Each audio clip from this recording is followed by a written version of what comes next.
ladies and gentlemen. Thank you for standing by. Welcome to the webinar today, brought to you by ComplyRight, 5 hidden reasons for absenteeism and what you can do about them. Please note that during the presentation, all participants will be in a listen-only mode. A few housekeeping items before we begin. Use the chat box on the left to interact with Rochelle and ask questions. If you're having audio trouble, please message us in the chat box, and we will do our best to assist you. You will also receive a copy of the slides from ComplyRight within the next few days, so you can have all the information that's presented today for future reference. As a reminder, this conference is being recorded Tuesday, October 13th, 2015. You can also join the conversation on social media with the hashtag #EmployerRights. My name is Stephanie Thomas, and I am your host on behalf of ComplyRight. Thank you, everyone, for attending today's webinar, and welcome.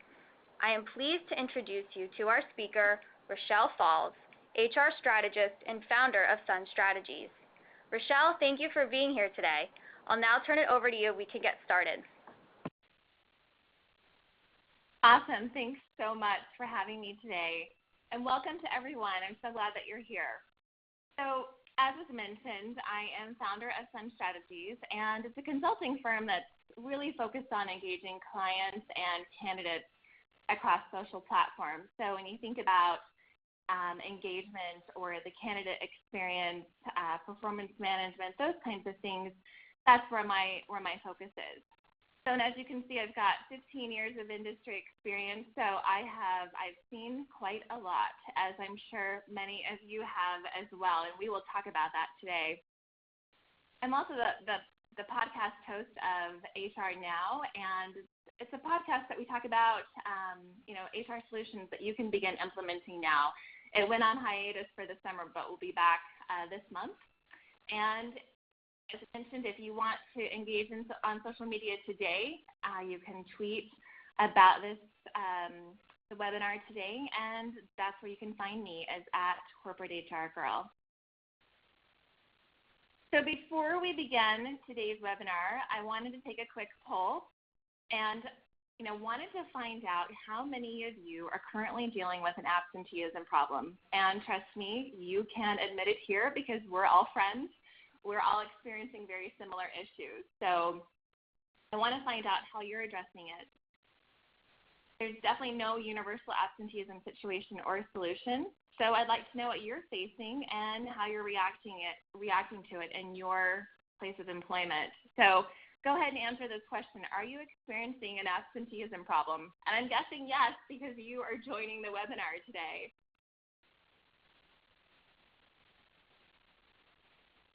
We've got some responses coming in, and we'll give you another few minutes to do that. And I love watching all of the data come through, which is awesome on these webinars, to be able to see real-time responses. Okay, wow. So just as we expected, definitely experiencing problems with absenteeism, and I know that can range. There's a variety of reasons why. So let's go to the next slide, looking at absenteeism problems and what that means to you. And so one, if yes, what are you doing about it? Are you letting it slide because too much work is involved to replace the worker? Or are you being lenient because the person is otherwise a good employee? And let's face it, it's hard to replace good employees. Or have you tried to address this, but you're afraid of making legal mistakes? Maybe it hasn't been documented and it's already been a month and they've been late and you haven't said anything. Or have you tried everything and you just still can't seem to fix it? What are you doing? So let's take a look at these results that are coming through. And again, looks like some of these are neck and neck.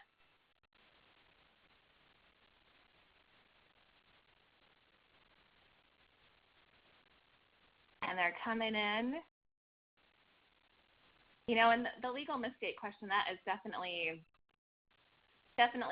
something that you all are concerned about. But being lenient, wow, that's definitely, that's difficult, especially when it's paired with good work overall and excuses that come in that sound reasonable. So yes, that's definitely something to be concerned about. And then 22.4% of you said you've tried everything and you can't fix it, and 11.9% said nothing. There's just too much to do. I don't have time to deal with it. And, you know, that's difficult as well. So it looks like, you know, a majority of you are dealing with some sort of attendance issue right now. And while this is unfortunate, I'm not surprised. But don't worry, you've come to the right place, and we're going to dig into the various reasons why absenteeism exists and how you can get it under control before it escalates. Today's webinar will cover 5 hidden causes for chronic absenteeism and what you can do about them. You know, sometimes employees are absent for legitimate reasons, and, you know, it's out of anyone's control, or sometimes employees are absent because they disengage, which is definitely another topic. But sometimes employees are absent due to underlying reasons that you can fix. And so we're going to look at 5 of the most common reasons why employees are chronically absent and how you can cut them back, put them back on the right track.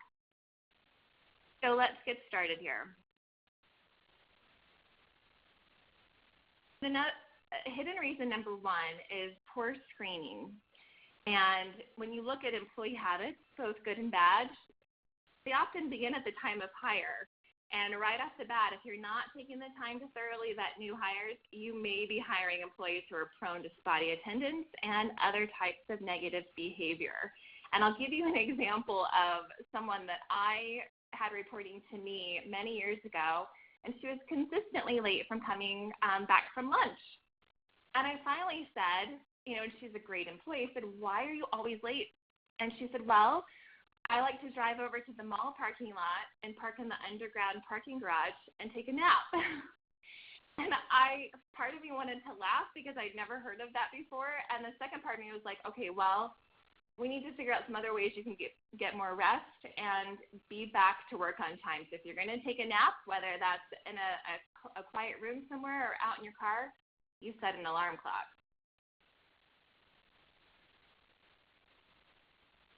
Look at background screening for new hires. We talk about vetting your new hires from the beginning.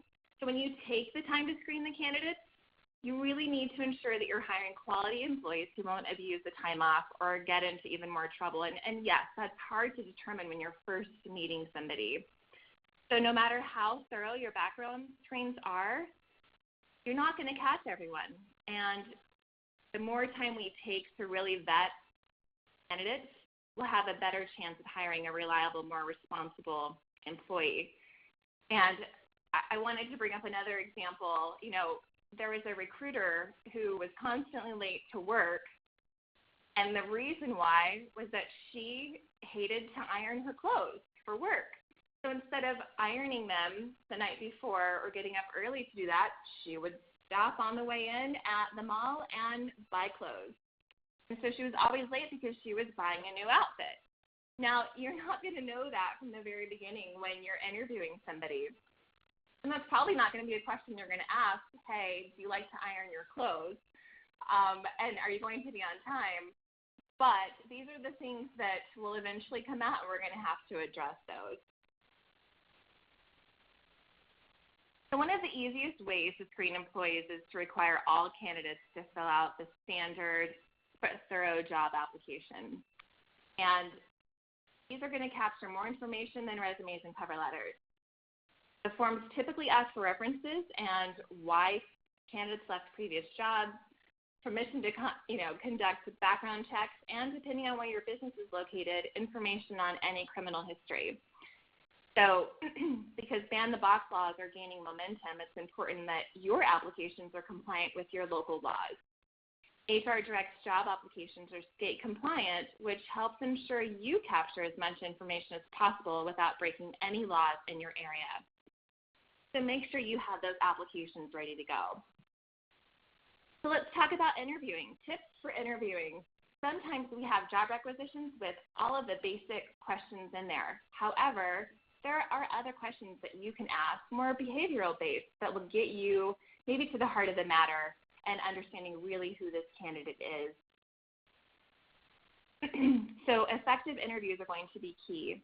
And in addition to asking applicants about their basic skills or achievements at previous positions, you can also ask questions about the nitty-gritty of previous jobs. For example, what didn't you like at your previous company? Why did you leave your last job? What was it like working with the team? How would previous managers describe your work?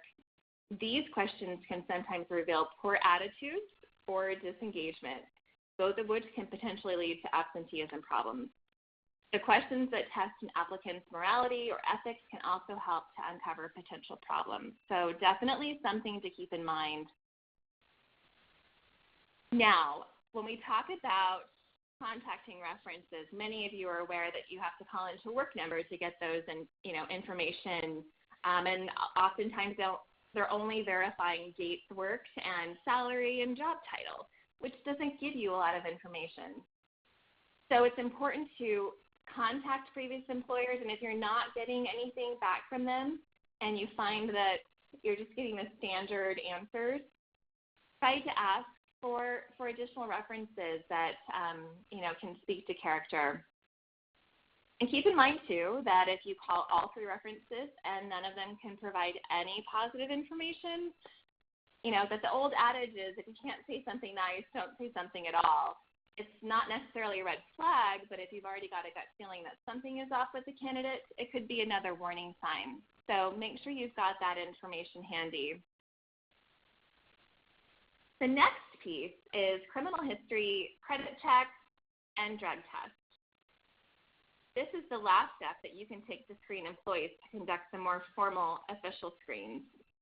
And again, depending on your state law, you may be able to run criminal history checks, and those can show you an applicant's previous arrests and convictions, and also credit checks. And again, these all vary state to state, but they do offer a wealth of information on an applicant's financial history, including credit history and public record information on bankruptcies and judgments. And these usually come into play when you've got an applicant that is applying for a financial position, like a treasurer or an accountant, or someone that's going to be handling the finances of a day-to-day business operation.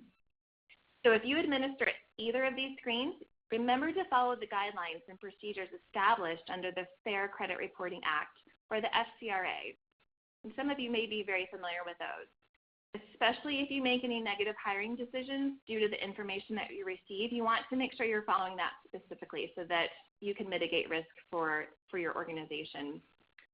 The Federal Trade Commission also regulates this law, and you can find more information on their website. Drug usage may also contribute to absenteeism, so don't overlook drug testing during your hiring process. And depending on your state's laws, you may be required to pay for those tests. So although if they're not required by law, paying for employee drug tests is considered a best practice. So, if your testing facility is a consumer reporting agency, the FCRA would apply to these tests as well. So make sure that you know those local laws. And again, best practice always is thoroughly screening candidates. It will help you avoid hiring employees that are more likely to be absent, or worse, employees that promote absenteeism in others, by creating uncomfortable situations like harassment, which we'll talk about later.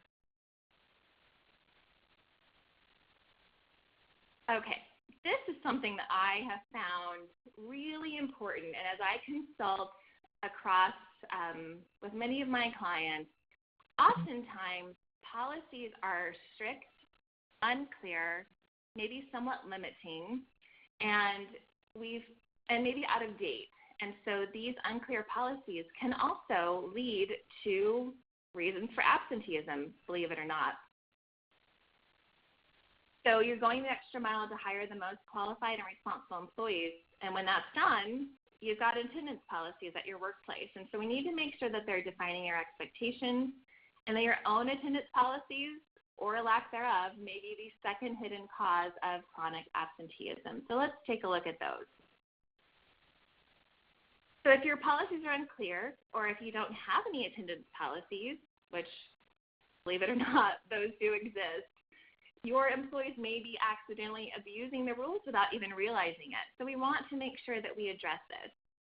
It's important to create a clear and effective attendance policy and communicate it to your employees. While you can share this information verbally, it's better to put your policies in writing. That way, when you're going back to document anything that's occurred, you can address the policy and make sure that that's documented with the performance improvement plan or the write-up. That way, the employees have a reference guide for what's expected of them and a place to return to review that. Your attendance policy should also include typical work hours or shift schedules, including what the word late means. Is it 15 minutes? Is it 30 minutes? An hour? And how should workers call off in case of these emergencies? For example, I'm from the Washington, D.C. area, and traffic can be terrible on the Beltway. And so if someone's running 10 or 15, 30 minutes late, typically that's not an issue. We know to kind of expect traffic patterns and understand, and most people leave early enough, but there are times it can't be helped. And for example, today, I heard from a friend that in Boise, Idaho, an airplane landed on the freeway, causing huge traffic jams, and people were late for work. And so what happens in those cases? And whether you're in hospitality or the restaurant industry, where every minute counts and you've got to be on time because of shift changes, or you're in a tech environment, you need to determine what timeliness means to you and your organization. And again, if that's 15 minutes, 30 minutes, or so on. You'll also want to list any paid or unpaid holidays for your business. And this is where, the opportunity for you to outline your time off policies. I worked with a client who had a very antiquated vacation and sick policy. And in the end, because it wasn't updated or reviewed, they ended up having to pay out vacation to people who had accrued hours upon hours, year after year after year, with no cap, because the policy had never been revisited and changed to adjust to business needs. So every year, you should be making sure that your policies are reevaluated to make sure that they're compliant and that they also work for your business and that they're a great retention tool for candidates and employees. Let's see here. What else do we want to talk about? You want to make sure that you're looking at how the hours accrue for PTO. Are there any blackout or waiting periods? And make sure that you are looking at how sick hours track separately from PTO, or is everything just, grouped together? So understand what your procedure for, requesting time off is, and do employees know who they need to coordinate with, and make sure that all of these questions are answered in your basic attendance policies. When outlining the rules, be sure to include any consequences for poor attendance. Understand if employees can be terminated for repeated absenteeism. Are there other disciplinary measures that your company may take?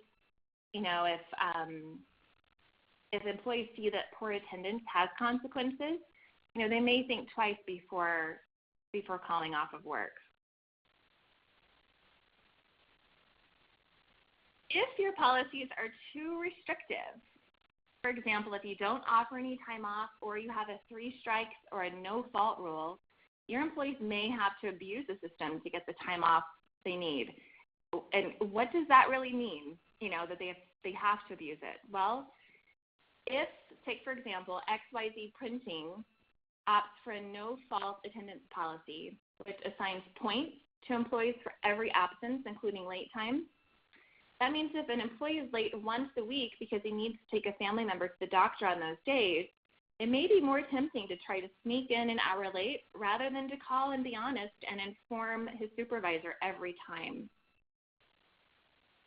In this instance, you can see that one of the biggest legal problems with restrictive attendance policies is that they may be actually illegal.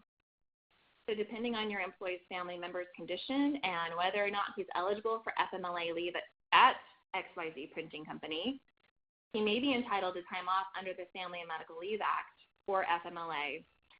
So if his supervisor catches him and disciplines him for taking this time off, it really violates his rights under the FMLA policy. So you can see that your restrictive policies can maybe harm your business in more ways than one. Now I have an example of bereavement policy that works for the organization but not quite for the employee.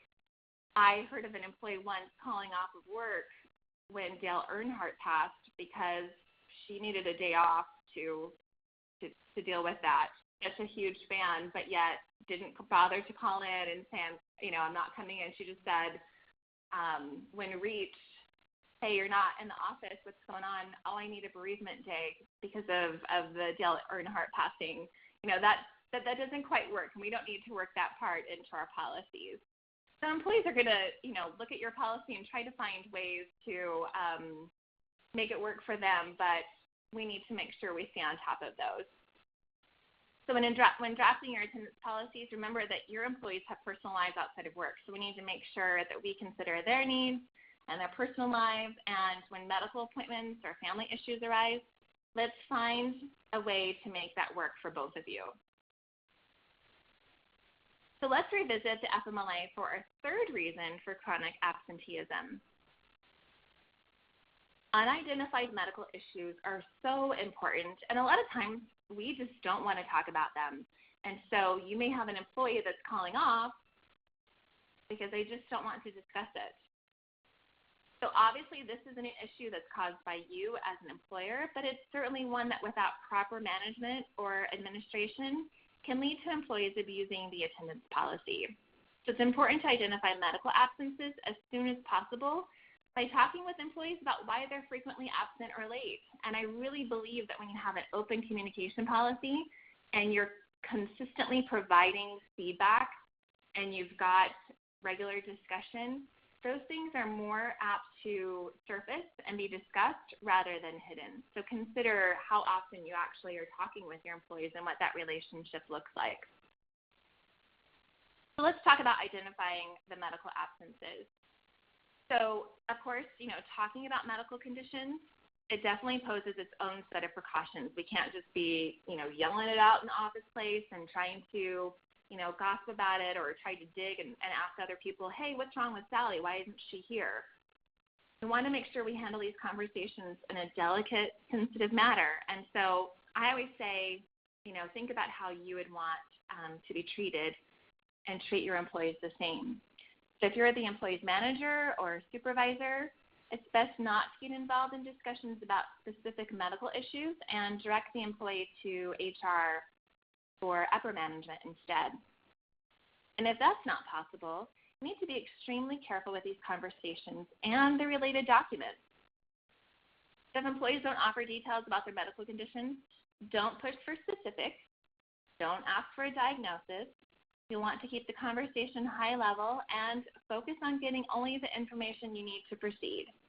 Because, a lot of times you may have someone that's really willing to open up and talk about all kinds of information around their medical diagnosis or procedures coming up. You want to make sure that we show that sensitivity, but we also don't dig in and get all of the details. So you'll want to know how much time do they need. Are there any particular duties that, they feel would be too difficult for them to complete? And would it be possible to accommodate them in some other way? What else can we do to make things, better or easier for them to get their work accomplished? But remember this, whenever employees do share medical information, we need to keep it confidential.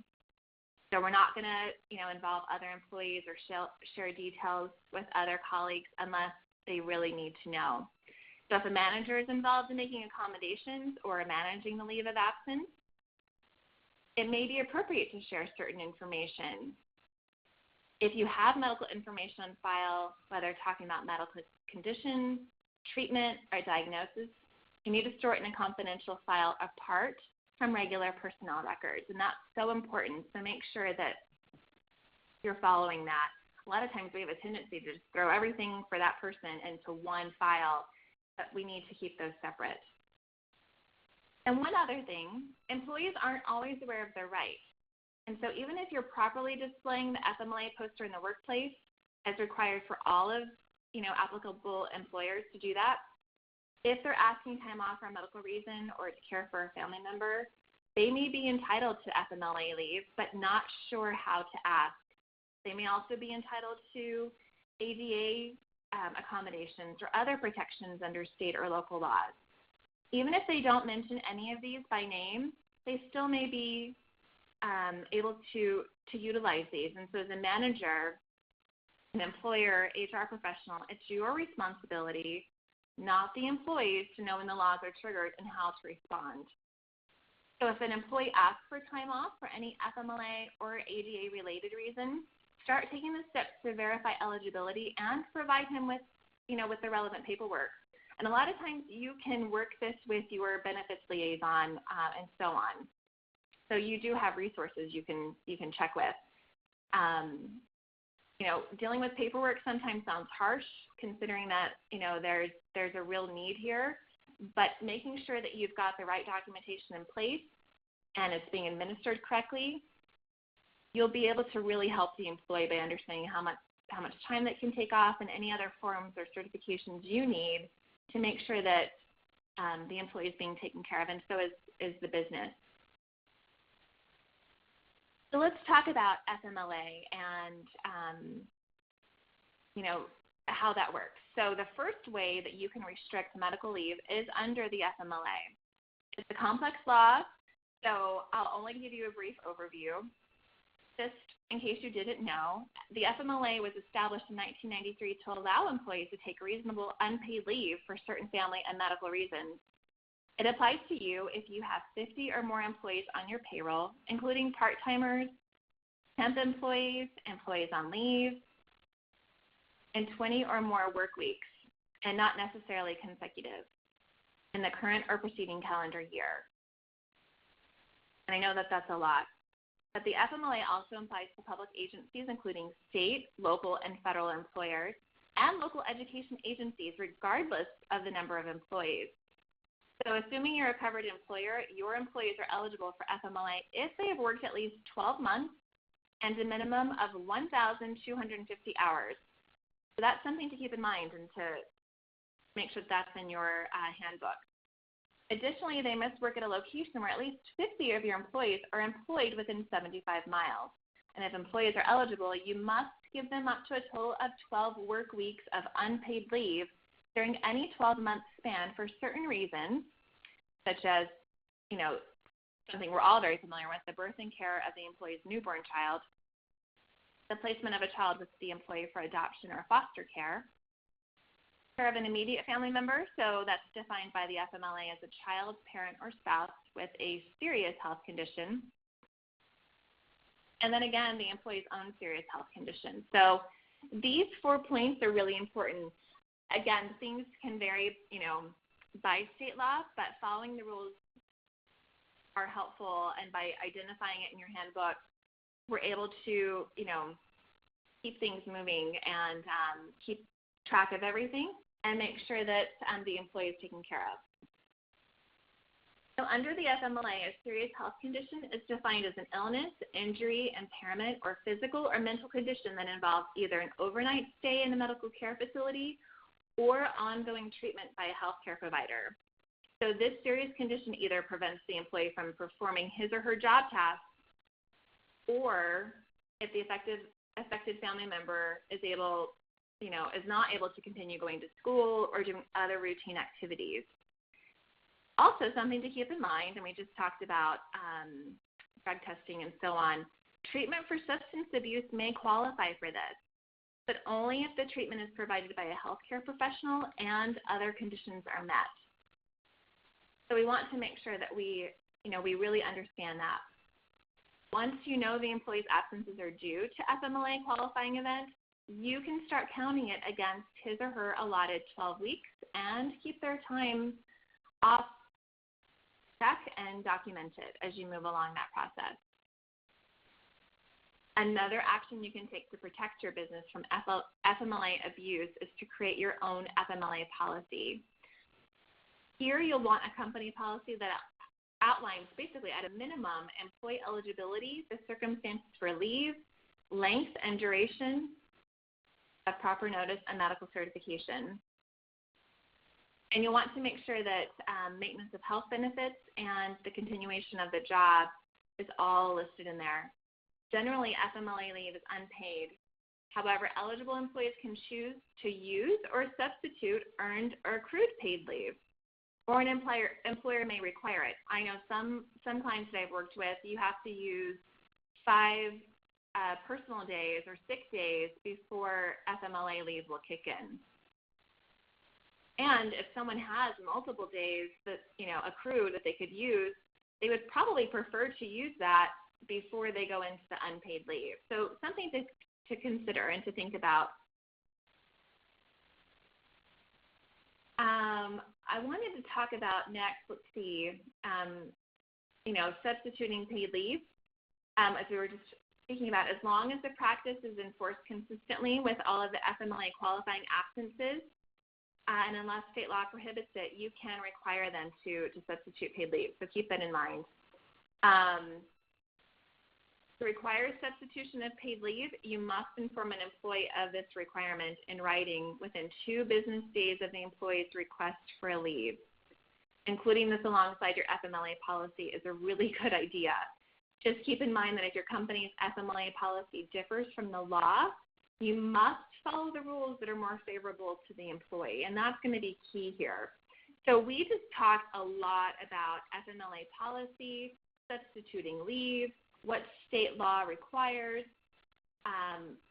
You really want to dig in here just with your organization, your legal team, and the state and local laws, and understand how that applies to you. So when you're writing the policy, you can do so correctly. Let's move on. Then I want to get into another poll here. Let's shift gears and talk about the Americans with Disabilities Act and what types of conditions may qualify for time off as a reasonable accommodation. So, which of the following is not covered under the ADA for employee leave? Is it depression, cancer, non-morbid obesity, or heart disease? Let's go ahead and see how those answers come through.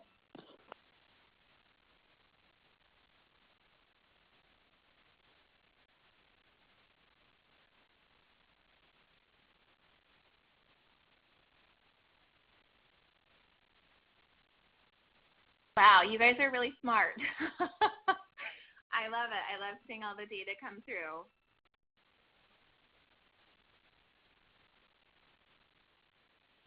Okay. Well, it looks like many of you just finished and you answered correctly. Non-morbid obesity, so letter C is not one of them. This is not a condition covered under the ADA for employee leave. So let's look at this aspect of absenteeism and attendance management more closely now. While the FMLA is the only law that explicitly requires employers to give employees time off, the Americans with Disabilities Act, or the ADA, may require some more information for you to find out. It may create a bit of a loophole here. So under the ADA, which applies to companies with 15 or more employees, workers with physical or mental disabilities can request reasonable accommodations of their employers. And in some cases, this may include time off or leaves of absence. So if an employee is frequently absent due to their own disability, it may be covered by the ADA. And if it applies to your business and the ADA has a very broad definition of what a disability is, you'll need to know that. Under the ADA, an individual with a disability is a person with a physical or mental impairment that substantially limits one or more major life activity, such as walking, breathing, seeing, hearing, speaking, or, and this is important, learning and working. Has a record of such an impairment, or is regarding as having such an impairment. And that's a lot, again, it's a lot for you to remember. By these definitions, a lot of major illnesses like cancer, heart disease, or depression can be seen as disabilities, which makes the ADA applicable. So before denying any time off or disciplining employees for frequent absences, consult with your lawyer to make sure it's okay to proceed, or be prepared to prove that accommodating a request would cause an undue hardship for your business. I know that I have worked with a client before that has had to work through some issues with mental illness and depression. And I think a lot of times, again, when we look at the relationship that we have with our employees and the opportunities that we have for open discussion and, again, regular feedback on performance, sometimes these things can be brought to the surface and we can work out reasonable accommodations that, doesn't prove to be a hardship to the business. So let's look at undue hardship because, yes, that can definitely cause more time and effort on our part. So when it comes to proving that frequent regular time off would create an undue hardship for your business, documentation is critical here. You need to keep close track of your employees' workloads to verify that they're incapable of picking up extra tasks. Gather your financial records to show that hiring a temporary worker or a contractor would be too expensive for the business.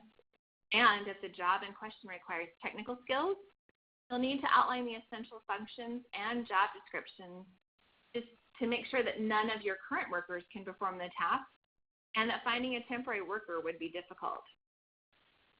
And again, as we understand, a lot of times when we find out that there are issues, we're able to sort of spread the wealth of work or redesign the job function or move people around a little bit. There are accommodations that can be made, but when we start to see that it's a business hardship, we definitely need to make sure that we are keeping track of that and documenting it.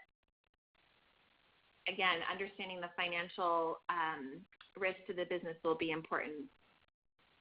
Another way that you can prove that regular absences would cause undue hardship is if reasonable regular attendance is considered an essential job function. So if you have someone that is supposed to be is the only receptionist at that place of business, and there's no one else that can do that work because everyone else is off-site, for example, installing TV equipment or things like that, we're not going to be able to move forward. You're going to need to find another way to do that. The ADA does allow employers to explore different accommodations, and the accommodation an employer chooses doesn't have to be the employee's first choice. So working from home or reassigning certain job tasks, for example, may be considered a reasonable accommodation and would work out better for you than an employee frequently missing work entirely. So there are definitely options when we're looking at the job's essential functions and whether or not a possible accommodation such as telework, would allow the employee to do their job just from a different location. Outlining attendance policies in your handbook can also help reinforce the concept of regular attendance as an essential job function. So if your policy states that you allow 10 days off per year, for example, and an employee requests an indefinite amount, that may help you make the argument against reasonable accommodation. So requiring regular attendance for all employees can also help prove that the employee in question isn't able to perform the job adequately. The courts have ruled in favor of employers under these different kinds of scenarios, but it's still a good idea to double check with legal counsel before denying this type of accommodation, because the policy alone may not be enough to prove your case. And this is a really good point, because oftentimes we think that if we have a policy and it's in the handbook that we're covered, but that's not always the case, because there's this thing called known or should have known.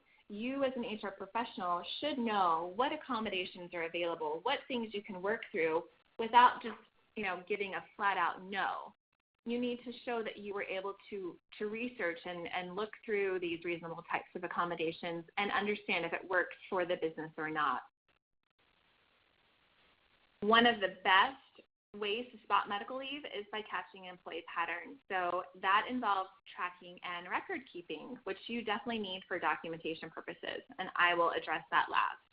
But for the next hidden reason, number 4, let's talk about unreported harassment. And in these days, when we talk about bullying in the workplace, or harassment, other types of harassment, people are not always willing to discuss these. And it's sometimes better to call off of work than to deal with it. You may not immediately think of harassment as a reason for poor attendance, but consider this. If your employees feel threatened or uneasy at work, They're not going to want to come in every day. It's all about working in that environment that's the most comfortable for them. And if there's harassment or bullying taking place, that's going to make it difficult. So employees may start calling out sick more often just to avoid something that's uncomfortable, or an aggressive colleague. So let's say you have shift work and Sally and John are working together every night, and Sally continues to call off or John calls off. You're going to start to see patterns. Maybe Sally's there when John's not there, and so on. So when you find employees working together and then the shift changes, you're going to want to see how those patterns go and who calls off when. And maybe they call off every Monday or they call off every Tuesday because someone works there with them on that shift that they don't want to run into. So let's take a look at another poll. I love these polls because it gives us so much information on what we're dealing with, and I love for you to see those. So this last poll, which of the following can be considered harassment? We've got a hostile social media post, maybe on Facebook or Twitter, derogatory pictures or language. Maybe you've got someone that's got a horrible picture on their desk or in their personal space, threatening phone calls, or all of these. I think I know that you guys are, you got that answer. All of you are correct.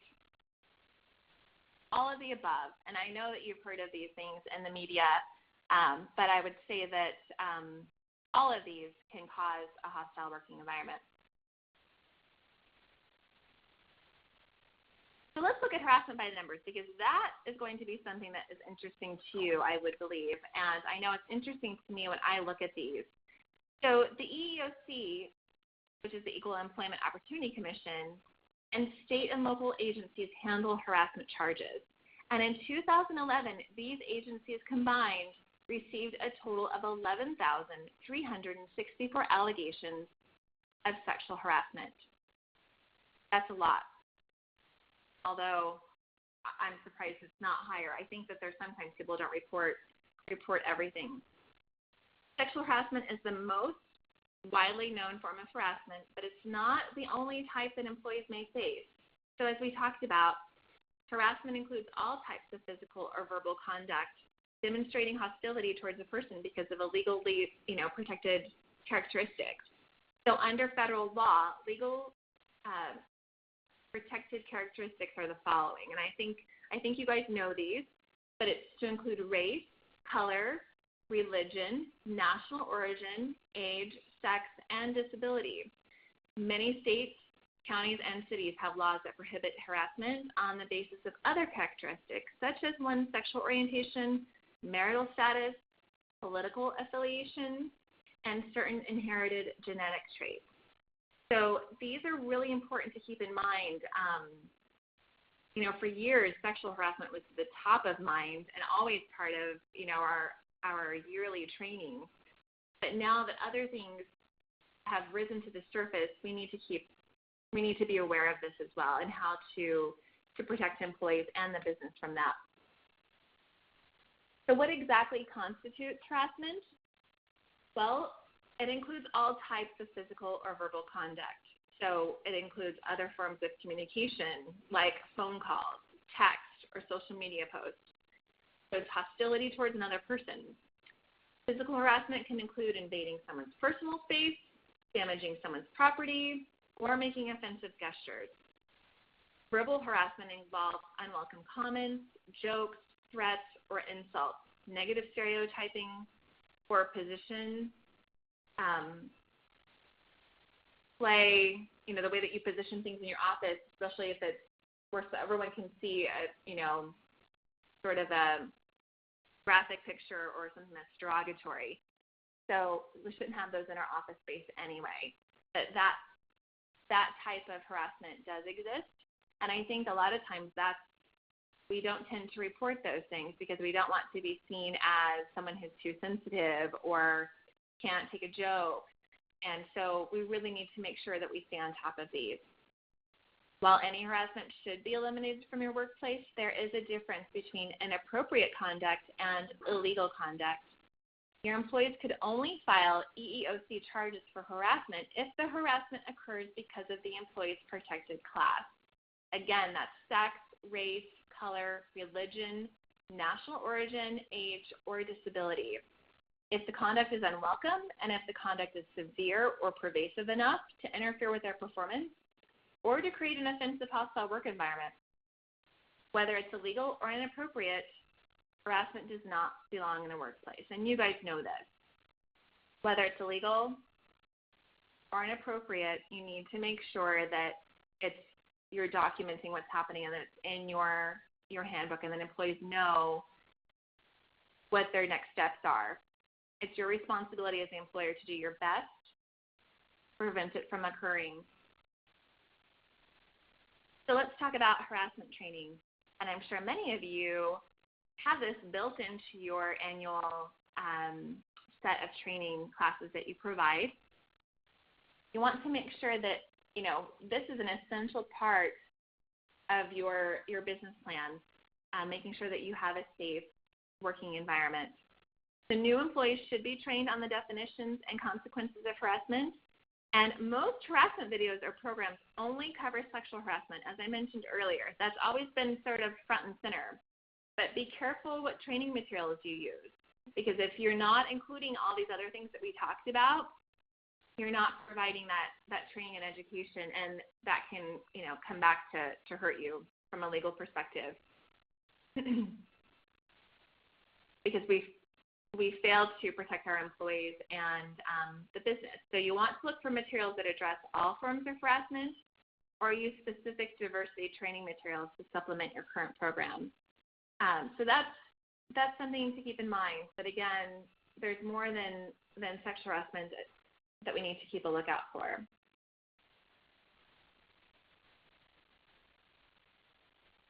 See here. So what we want to do next, we want to talk about, along with that training, making sure that your managers and supervisors have additional responsibilities for spotting and preventing harassment or potentially offensive conduct. And when you have a sales group, or you've got a group of engineers that are always getting together, maybe they're having parties at their homes, and they really know each other well, that's a lot of times where some of that personal stuff can carry over into the workplace, and so we need to keep an eye on that. So employees who are in charge of other employees should also undergo separate harassment training so that it covers their obligations to prevent and how to respond to harassment. As I mentioned before, most businesses only conduct harassment training once for employees, and that's usually on the first day when new hires may already be overloaded with tons of information. And that's a difficult time to make sure that they're retaining all of that information. So consider separating your harassment training from your onboarding program so that people can really absorb the information better and that they can think it through more clearly. So if you're hearing more complaints about harassment or inappropriate conduct, you probably need to provide a training refresher for all employees, not just the ones who've had fingers pointed at them. So keep that in mind, because your lawyers will ask, how often are you providing training? Who's attending? And so on. So make sure that that's part of your, in your toolbox. Let's move on to harassment policies. You want to make sure that these are in writing. We need to make sure that we're communicating your stance on harassment and that we're creating a no harassment policy and we're putting them in writing. So this may in fact be required by law depending on where your business is located. And I'm sure most of you do have a section on this topic in your handbook. So let's talk about it a little more clearly here. So your policies should really explain the types of conduct that are illegal and that your company prohibits and will not tolerate harassment based on sex, race, color, religion, national origin, age, disability, and any other legally protected status. It needs to be very clear. Several states have included sexual orientation as a protected class, for example, and the EEOC is pushing for protection at a national level. So keep your eye on this issue, as your no harassment policies may need a revision in the future. And remember, we talked earlier in this webinar that it's important to make sure we're keeping up with everything and reevaluating. The The most important aspect of your no harassment policy is your complaint procedures. So make sure you're encouraging those complaints in your policy and remove all potential obstacles from the reporting process. And you really need to understand how to report these instances and how to take care of that. So you give employees multiple ways to report it, including designated multiple supervisors, male and female, in various departments to ensure that people are impartial and you're encouraging the reporting. If there's one person to go to and if that is the person that's not following the rules and is harassing others, well, that's going to discourage people from reporting anything. Explain that your investigation methods and procedures in your policy, how that works, and include disclaimers that employees are not subject to retaliation for reporting a complaint or participating in an investigation. This assurance is essential to your policy, and without it, employees won't feel secure in issuing a complaint. These policies can be distributed as one-off printouts posted in common areas included in handbooks, and handbooks are all of the above. You can have it posted anywhere. HR Direct offers easy-to-use software that can help you create a legally compliant handbook that includes this and other essential policies. So whenever you share these policies, require employees to submit written acknowledgments that they've received the policies and they agree to the terms. By defining and enforcing your company's anti-harassment policies at the time of hire and throughout the employer-employee relationship, you're really going a long way to fostering a respectful, healthy work environment. And that's one that employees feel welcome in and want to be there. So we need to make sure that we do that. And the hidden reason number 5 is inadequate or inconsistent record keeping. So I know we've covered a lot here today. It's definitely a lot, but we're in the home stretch. And love that you guys are sending questions in on the chat. Love that, and we're going to try to get to that. So when it comes to finding excessive chronic employee absences, when you're finding these often, record keeping is your best friend. Unless you regularly work with an employee, you may not notice if she's missing once a month or if she comes in a little late here and there. Over time, these bad habits will spread to other employees because when they see that no one ever notices that Barbara's coming in a half an hour late, well, maybe I can come in late too. I mean, that's a common response. But with record keeping, these absences become very apparent very quickly, and you can start taking action. So when we look at attendance tracking, the first way you can keep track of how much time employees spend out of the office is by tracking their attendance, so either by hand or electronically. So whether you use traditional attendance calendars or an online solution like TrackSmart Attendance, you can monitor who's supposed to be out and who's not. And software has a few additional features that pen and paper methods don't offer. Sometimes employees are absent for reasons that aren't entirely, it's not entirely their fault, and they have good reasons. So if an employee submits a vacation request and it was never processed, he or she just might assume that no news is good news and the request is approved. I know, I thought that before. So with software, these requests are stored in the system, so you don't have to worry about a paper going missing or a sticky note or an email that seems to be sent to the wrong place. It's much easier to keep track of an approved request. So if you don't have a software, you need to take a look at that. Another innocent mistake is employees overspending their PTO. If your company uses an accrual system for PTO, employees may not know exactly how much time they have. Sometimes the accrual policies are difficult to remember. So try to use an employee-friendly software like TrackSmart that has an employee self-service feature.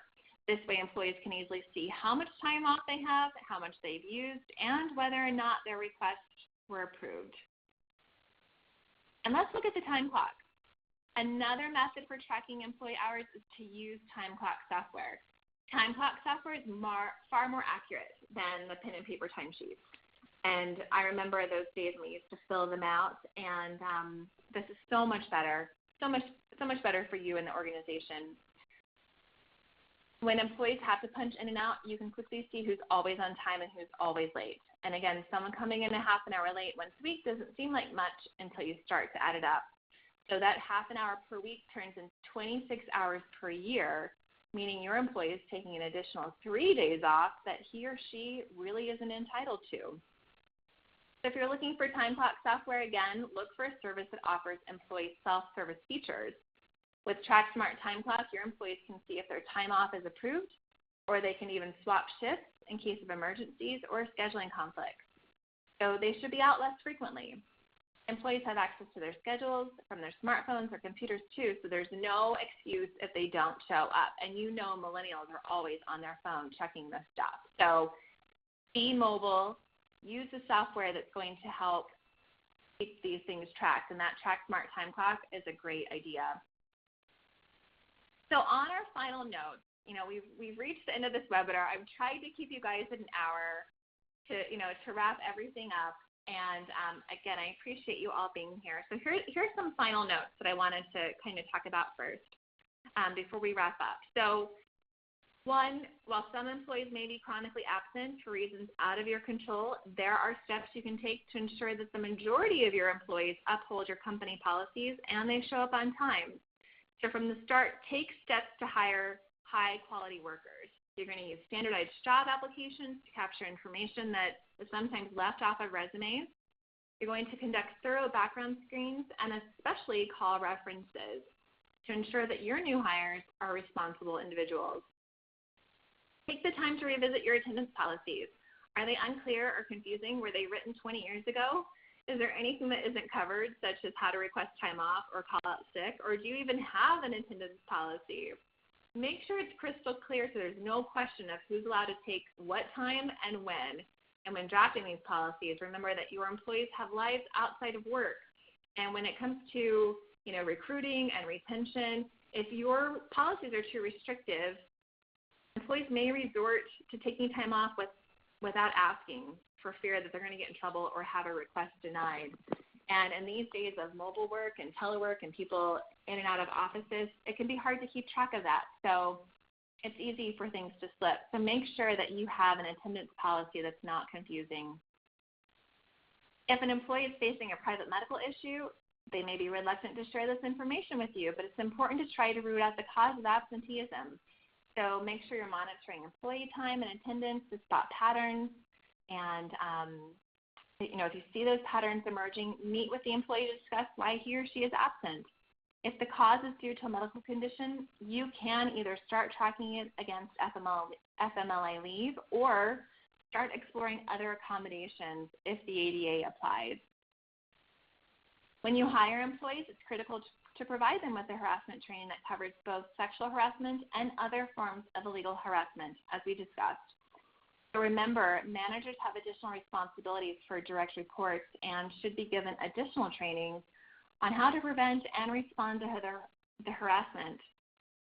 You should also create no-harassment policies and outline the complaint process and share these with your employees.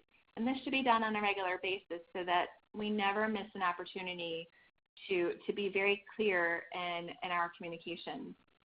And finally, it's important to track daily attendance and time off to identify issues and stay ahead of chronic absenteeism.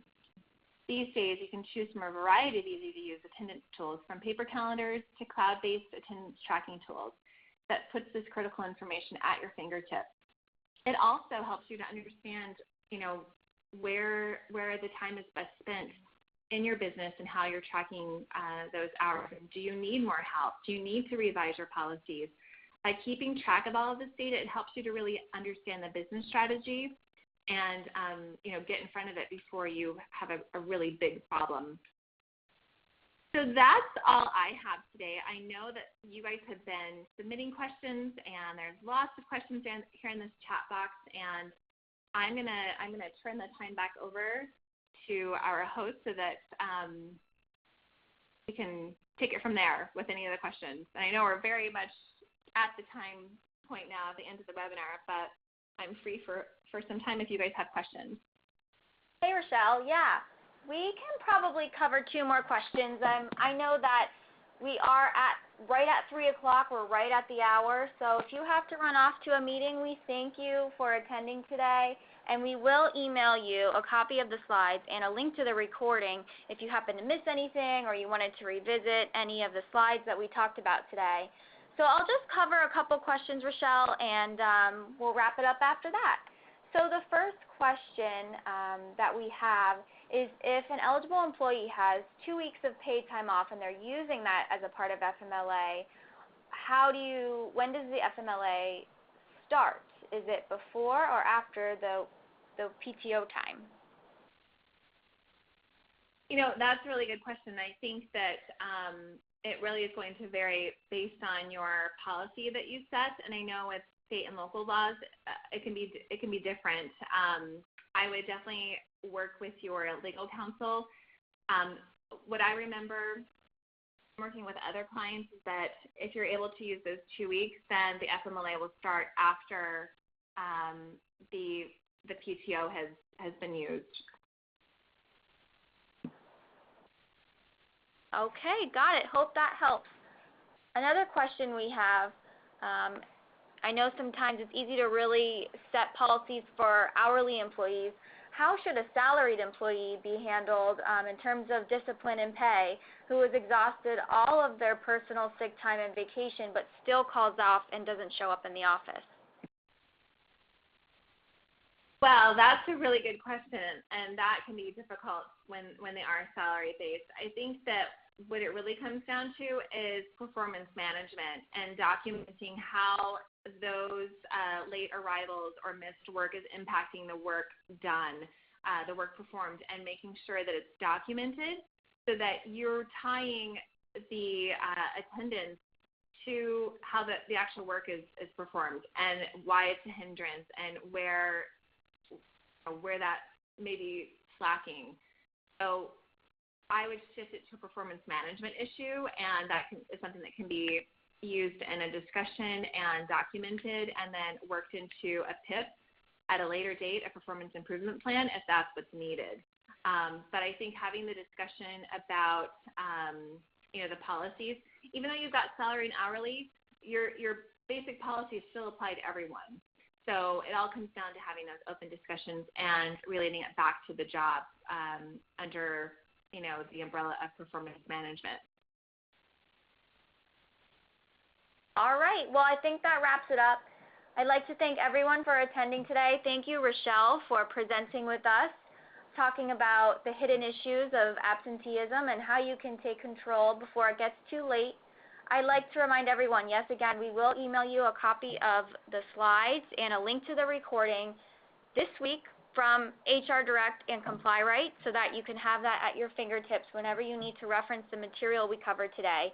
And I would like to invite everyone next month to continue our webinar series. On Tuesday, November 10th, 2015, we will be talking about Affordable Care Act reporting for your business.